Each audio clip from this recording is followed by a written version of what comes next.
We're on the road to WrestleMania. Come on inside. I'm Chris Wolvie with the wrestling vlog who always tells it like it is.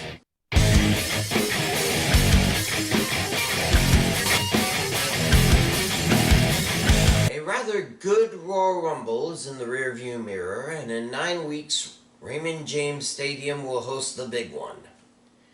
We have a lot of bumps and pit stops to hit in between. So let me get my Garmin on and get things going in the right direction. Here we go! Well, I did say Drew McIntyre was an outside chance last week, right?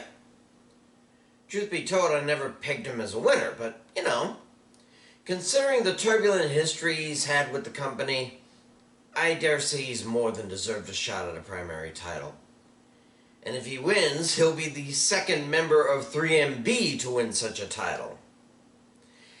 But I think he should be thanking Ricochet for giving that kick to the little Brocks so that Drew could eliminate Lesnar with the Claymore kick. Just a nod of acknowledgement, that's all I ask. I went 3 for 8 in my predictions. But thankfully, Charlotte Flair winning the Women's Rumble match was one of them. Still wondering if it's Bayley or Becky Lynch she'll go after in Tampa. My money's on Lynch. I'm still liking last year's main event, and even with Ronda Rousey MIA, they always put up a great battle. Bayley? Well, with Sasha Banks still on the mend, well, she still managed to beat Lacey Evans into obscurity on her own. Lord knows why Naomi is given a big push towards her. Either way, even if neither women's title match is the main event, I'm counting on them to steal the show. Hey, did you know there's yet another Saudi pay-per-view happening in February? You know, the usual time that Elimination Chamber is supposed to happen? Yeah, who'd have thunk?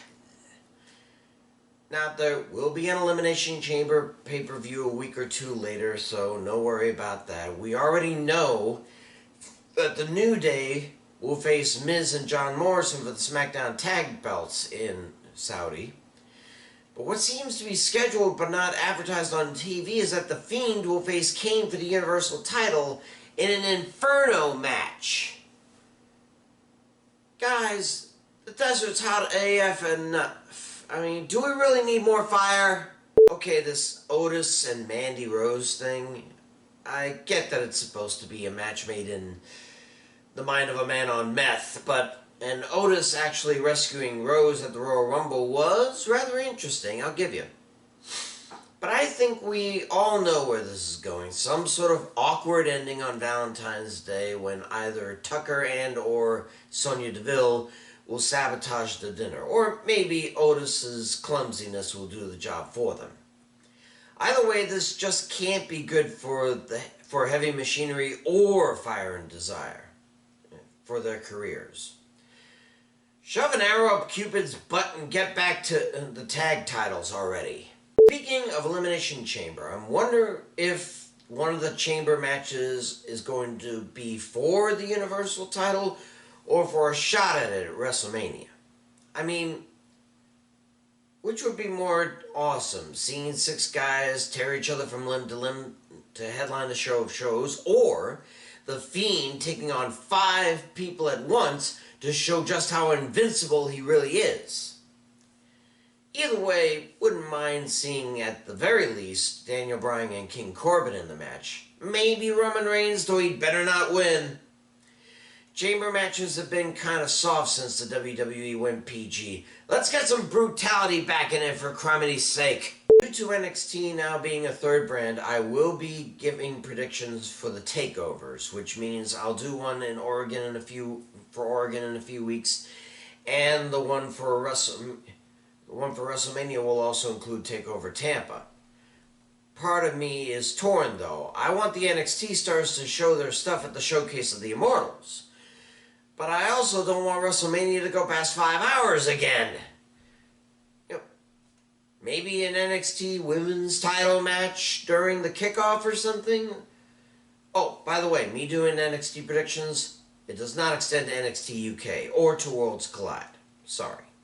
Finally, time to think about who will be in the Hall of Fame. We already have 2 inductees, Batista and the New World Order, but who else deserves it? Think China belongs in it by herself and not just as a DX member? Think they'll put Kobe Bryant in the celebrity wing just because Kobe was a fan? And when the frickety frack is Owen Hart getting in for Stu's sake? Well, no matter who gets in, I strongly suggest more security around the ring and or stage. We don't want a repeat of last year's fiasco. Okay, that should do her. Let's get this non-stop show back on the road and keep up the excitement until April 5th.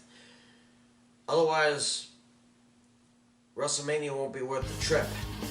I'm Chris Wolvie, the Wrestling Blog, who always tells it like it is. See ya.